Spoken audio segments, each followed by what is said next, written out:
Breaking news about what NYC bomber just said to Trump: "This is unreal." After 2 terms of a lame duck leader who was more concerned about protecting Muslims than the American people, allowing refugees into our nation in droves, terrorists that snuck in with them became empowered and arrogant. They knew they were protected and felt that they could literally get away with murder and did. Their crimes against U.S. citizens were called workplace violence or anything other than what it really was. Since Barack Obama has now been replaced with an unapologetic leader, terrorism is not longer going to be tolerated and is quickly identified, and it's making jihadists angry. After his horribly failed attempt at committing terrorism on President Trump's watch, the New York City bomber who managed to live now has nothing to lose and has arrogantly called Trump out to his face. What he said means war and it won't end well for him. Yesterday's New York bomber should feel like a fool for failing so hard at being a terrorist, that he, thankfully, only hurt himself. Instead of hiding, he's making himself a target in what can be seen as another failed attempt to save his reputation. Unfortunately for him, he brought it on with the wrong president who doesn't mess around with wannabe jihadists like this fool.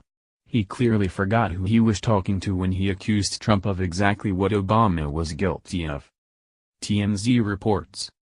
The New York City bomber allegedly went on Facebook just before setting off a homemade device and told President Trump he'd failed to protect the USA. According to the federal criminal complaint filed Tuesday against Akitola, the bomber took to the social media site with his message to the press while on the way to the Port Authority subway before the explosion. Per the docs, obtained by TMZ, Ola allegedly wrote, "Trump, you failed to protect your nation," which prosecutors say he posted Monday morning before the incident. They go on to say the message was written with ISIS in mind. During a presser about the attack, U.S. Attorney June Kim also revealed a search of Ola's apartment uncovered a handwritten note that read, "Oh America, die in your rage." As we reported, Ola was captured alive after detonating what many called a pipe bomb strapped to his person. 3 other people were injured, leaving 1 temporarily deaf. As for Trump, he released a statement Monday essentially saying his travel ban was necessary to prevent attacks like this. Sounds like he'll have more ammo for that point now. It wasn't Trump who failed to protect our nation, it was his predecessor. He's been picking up the pieces ever since and doing a miraculous job at it.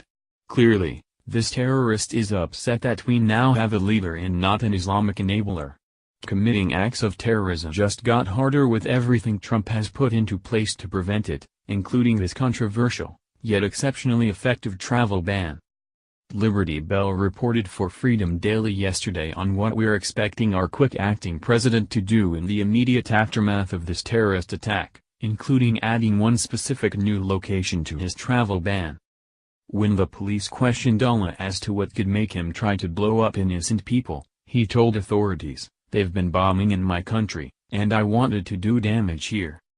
However, that could not be further from the truth. The United States has not been bombing Bangladesh, but of course, Ola does not mean that. What Ola meant to say is that the United States is destroying the Islamic State Caliphate, and that is what he is retaliating against, which only bolsters the possibility that Trump may add more countries to the list that have ties to terrorism. Here's more from Breitbart. Bart. New York City terror suspect, 27-year-old Akitola, is the 4th Bangladeshi national in the United States to be accused of terrorism in a little more than a decade. Ola, as Breitbart News reports, allegedly planned to detonate a homemade bomb in New York City on Monday. Though the terror plot was botched, Ola is accused of leaving at least 3 individuals injured. The Bangladeshi national originally entered the U.S. in 2011 with his parents and 4 siblings. The terror suspect is the 4th Bangladeshi national to enter the U.S. as an immigrant, only then to plot to harm Americans. There should be nothing stopping Trump from adding Bangladesh to his ban since 4 terrorists came from that war-torn country. In fact, it only makes sense no matter who it offends. These days of radicalized or otherwise disgruntled Muslims flooding into our nation with bad intentions and trying to take over America are over. Trump has kept his promise to make America great again and is doing just that by rooting out the evil that is terrorism.